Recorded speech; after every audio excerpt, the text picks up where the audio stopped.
Corona के record तोड़ नए केसेस आ रहे हैं। बीते 7 दिन में ये तीसरा मौका है जब एक ही दिन में कोरोना वायरस के 4 लाख से ज्यादा मामले सामने आए हैं।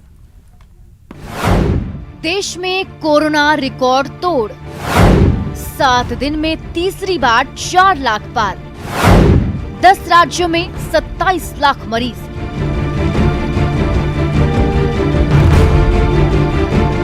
देश भर में कोरोना की दूसरी लहर सुनामी की तरह फैल रही है। लॉकडाउन, जनता कर्फ्यू और नाइट कर्फ्यू का खास असर कोरोना के आंकड़ों पर नहीं दिख रहा है। 7 दिन में ये तीसरी बार है जब देश में कोरोना के 4 लाख से ज्यादा नए मामले सामने आए। पिछले 24 घंटे में रिकॉर्ड 4.14 लाख नए मामले सामने आए। नए मामलों का ये सबसे बड़ा आंकड़ा है।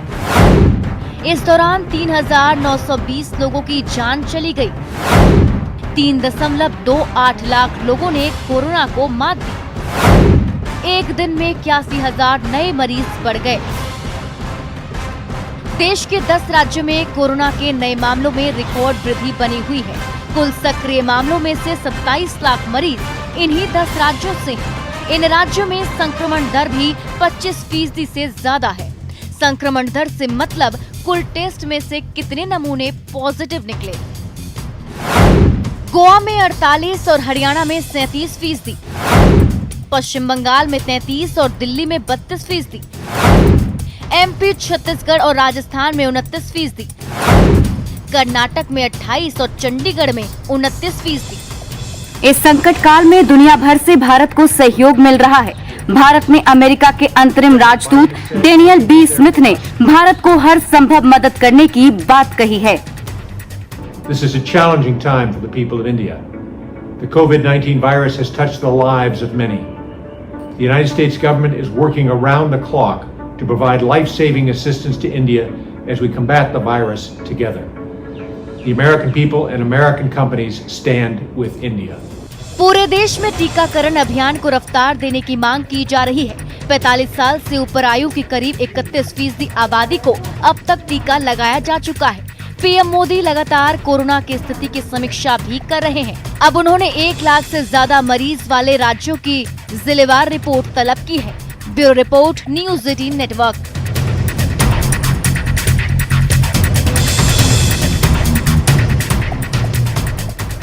मरुधरा में भी कोरोना ने कोहराम मचाया हुआ है। 24 घंटे में 164 मरीजों ने अपनी जान गंवाई है। बीते 24 घंटों में 18,231 नए कोरोना पॉजिटिव केसेस सामने आए हैं। इसी वक्फे में 164 लोगों की मौत हुई है, जिनमें जयपुर में सबसे ज्यादा 48 ने जान गंवाई।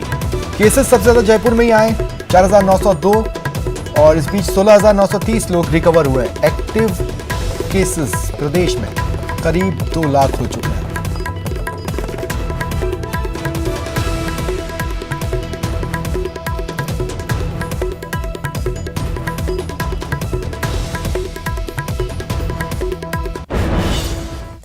और 10 मई से प्रदेश में सख्त लॉकडाउन का ऐलान हो चुका है। ये क्यों जरूरी था, वो देखिए। लापरवाही जारी, जिंदगी पर कोरोना भारी।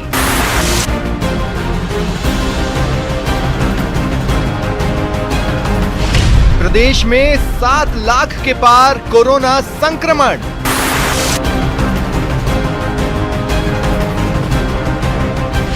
दूसरी लहर में 10 गुना बढ़ा खतरा।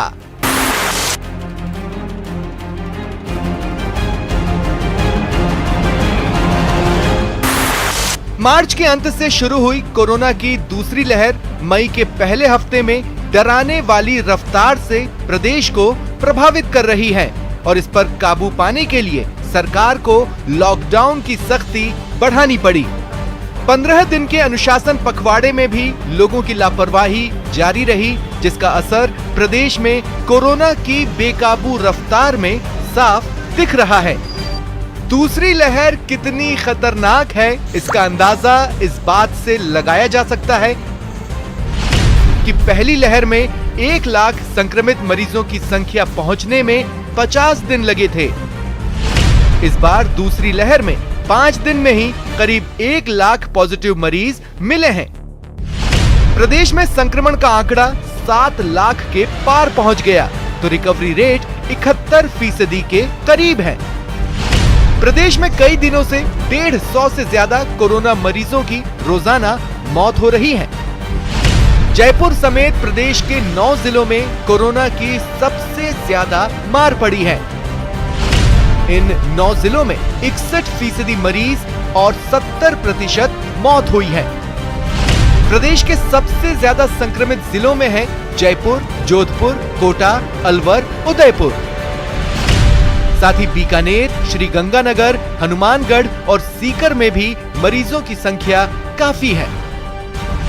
हालांकि 5 जिले ऐसे हैं जिनमें मरीजों के ठीक होने की दर 80% से ज्यादा है।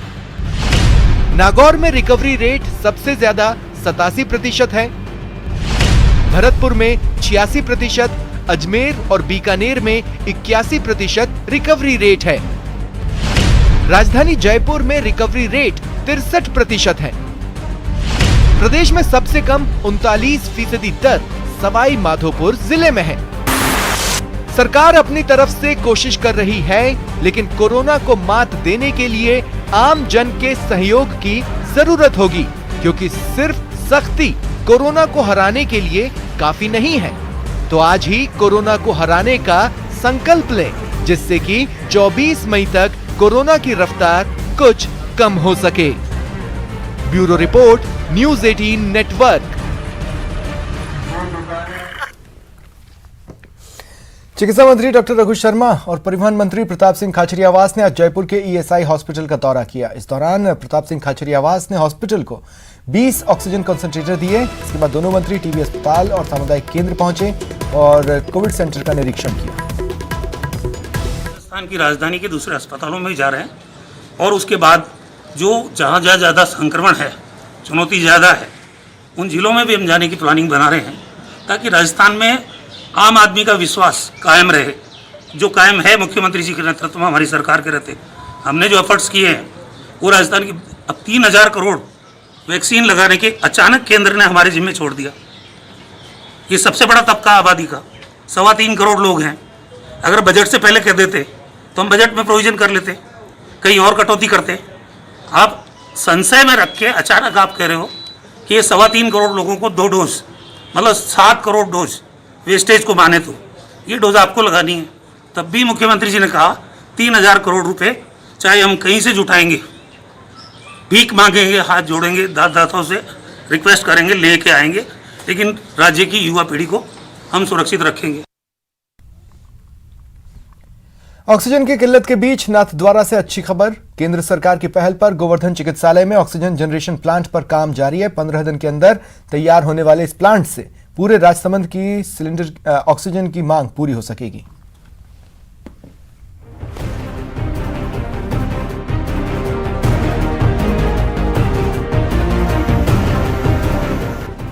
शहर शहर ऑक्सीजन को लेकर मारामारी मची है। इसी कड़ी में केंद्र सरकार ने राजसमंद जिले के नाथद्वारा कोविड सेंटर पर भी एक नया ऑक्सीजन प्लांट स्थापित करने का फैसला किया है।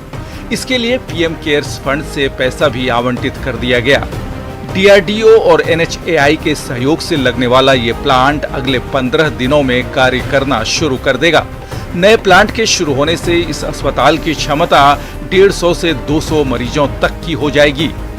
एजेंसी नेशनल हाईवे अथॉरिटी है, ये इसका इंफ्रास्ट्रक्चर तैयार करेगी और मशीन जो होंगी वो डीआरडीओ इंडिया द्वारा मेंटेन की जाएंगी, लगाई जाएंगी। इसकी कैपेसिटी 240 सिलेंडर पर डे की होगी।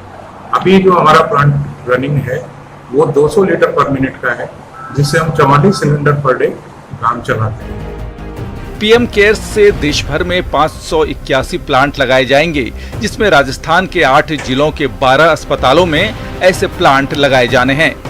वहीं राजसमंद बीजेपी जिला अध्यक्ष वीरेंद्र पुरोहित ने इस प्लांट को क्षेत्र के लोगों के लिए वरदान बताते हुए पीएम और स्थानीय सांसद दिया कुमारी का आभार जताया। यह प्लांट इतना बड़ा जो प्लांट हमको दिया और दिया जी के प्रयास से और यहाँ हमारे कहने पर यह प्लांट दिया, हम उसके बहुत बहुत आभारी हैं। आपको बता दें कि नाथद्वारा हॉस्पिटल को विधानसभा अध्यक्ष डॉक्टर सीपी जोशी ने कोविड केयर हॉस्पिटल घोषित करवाया था। अब ऑक्सीजन प्लांट को लेकर बीजेपी और कांग्रेस के बीच श्रेय लेने की होड़ मच गई है, लेकिन नाथद्वारा और आसपास के इलाके के लिए इस प्लांट की अहमियत से इनकार नहीं किया जा सकता।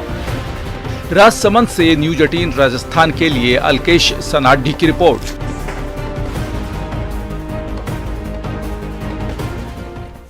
नेटवर्क 18 यह सुनिश्चित करना चाहता है कि हर भारतीय को डूंगरपुर का कोविड सेंटर हताशा और निराशा के दौर में उम्मीद का चिराग जला रहा है, नाउम्मीद चेहरों को रोशन कर रहा है। कुदरत की गोद में बसा बसेरा, मौत के डर का नहीं है यहाँ डेरा।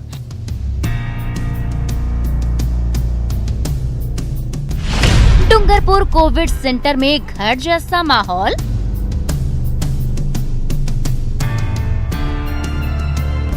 इलाज के साथ एंटरटेनमेंट का डोज।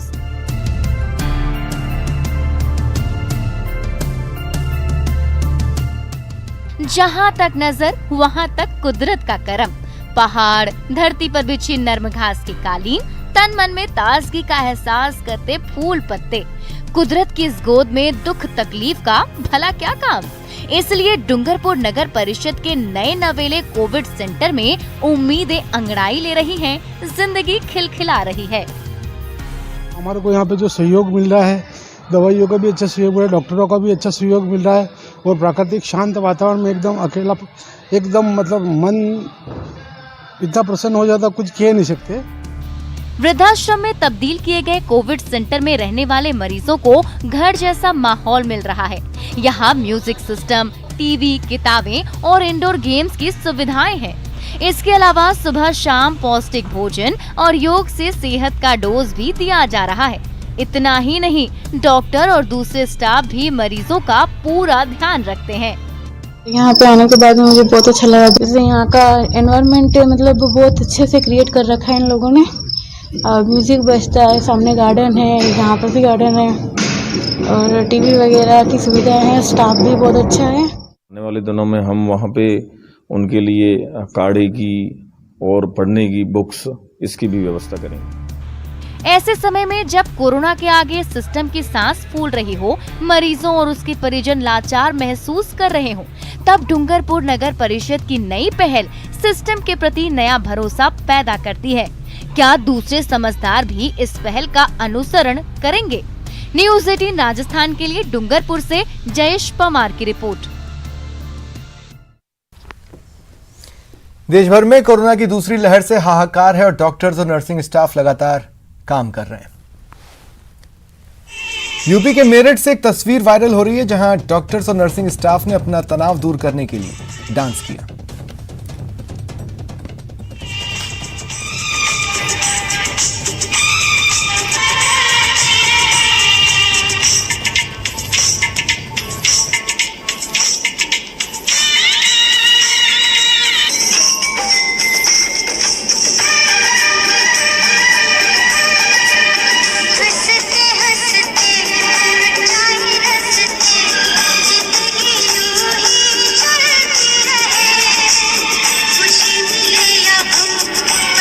सलमान का डांस देखा।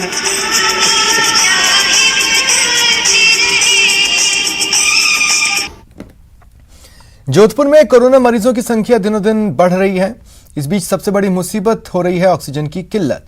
लेकिन महात्मा गांधी अस्पताल में तैनात एक नर्सिंग कर्मी ने अपने इंजीनियर बेटे के साथ मिलकर ऐसा जुगाड़ किया कि एक सिलेंडर से 5 मरीजों को एक साथ ऑक्सीजन सप्लाई की जा रही है। अस्पताल में तैनात nurse grade first Devaram Gehlot ने अपने बेटे इंजीनियर अमरचंद के साथ मिलकर ऑक्सीजन सिलेंडर के आगे 5 नोजल का पाइपलाइन तैयार किया, जिससे एक साथ 5 मरीजों को ऑक्सीजन दी जा रही है। इस भारी ऑक्सीजन की दिक्कत के सामने हमें मतलब ऐसा महसूस हुआ कि एक सिलेंडर से एक से ज़्यादा पेशेंटों को ऑक्सीजन दी जाए और किसी की जान बचाई जाए। तो उस हिसाब से हमारे दिमाग में आया और एक रेगुलेटर से 5 को हमने ऑक्सीजन प्रोवाइड कराई, जिससे कई जो लोगों की जानें बची और बच रही है। कोरोना का सेकंड वेव सितम ढा रहा है। ऐसे वक्त में लोगों को वैक्सीनेशन की याद आ रही है, लेकिन शहरों से दूर छत्तीसगढ़ के आदिवासी इलाकों में ये एक उत्सव जैसा है। दूर दूर से वैक्सीनेशन सेंटर पहुंचकर लोग टीका लगवा रहे हैं।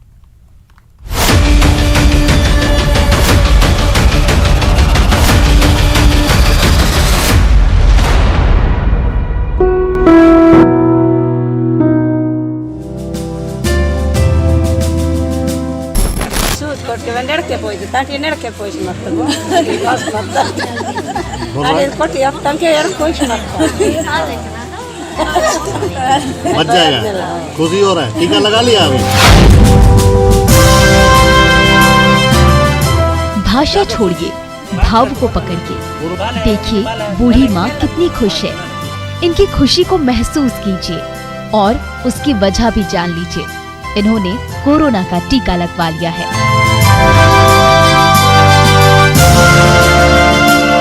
सिर्फ इन्होंने ही नहीं, बल्कि दंतेवाड़ा के इस नक्सली प्रभावित इलाके के आधे से ज्यादा लोग टीका लगवा चुके हैं। हमारे उम्र वाले सब लोग लगा रहे हैं। सब लोग लगा रहे हैं। काहे के लिए लगवा रहे हैं? वही कोरोना कारण से टीका लगे रहेंगे तो बच जाएंगे, जान बच जाएगा। न गाजे की जरूरत पड़ी, न बाजे की, न इश्तिहार की जरूरत पड़ी, न प्रचार की। यहाँ तो सिर्फ एक बार समझाने की जरूरत पड़ी। जान बचाने के लिए वैक्सीन जरूरी है, ये बात लोगों को समझ आ गई और हो गया काम। शुरुआत में बहुत दिक्कत आ रही थी। टीकाकरण के लिए, वैक्सीन टीका लगाने के लिए लोग डरते थे। अभी समझा के थोड़ा सा लाइन में आ गए। दंतेवाड़ा के इस पूरे आदिवासी इलाके में टीकाकरण को लोग उत्सव की तरह मना रहे हैं। टीका लेने के लिए दूर दूर से लोग पैदल आ रहे हैं। इसकी वजह है प्रशासन के छोटे से बड़े स्तर तक के अधिकारियों और कर्मचारियों की मेहनत, जो अब रंग ला रही है। 25 पंचायतें हैं जो 100% जो है 45 वर्ष से अधिक आयु वाले व्यक्ति जो हैं वो उनका टीकाकरण हो चुका है। तो अपने आप में उदाहरण है। तो हमारे ग्रामीण क्षेत्र के लोग भी बहुत जागरूक हैं। इस साल अप्रैल की शुरुआत से ही कोरोना ने सिर उठाना शुरू किया और अब कहर बरपा रही है कोरोना की दूसरी लहर। कोई ऑक्सीजन खोज रहा है तो कोई अस्पताल, लेकिन इससे तो कोरोना सिर्फ रुकेगा, हारेगा तो वैक्सीन से ही। Bureau report, news 18 network.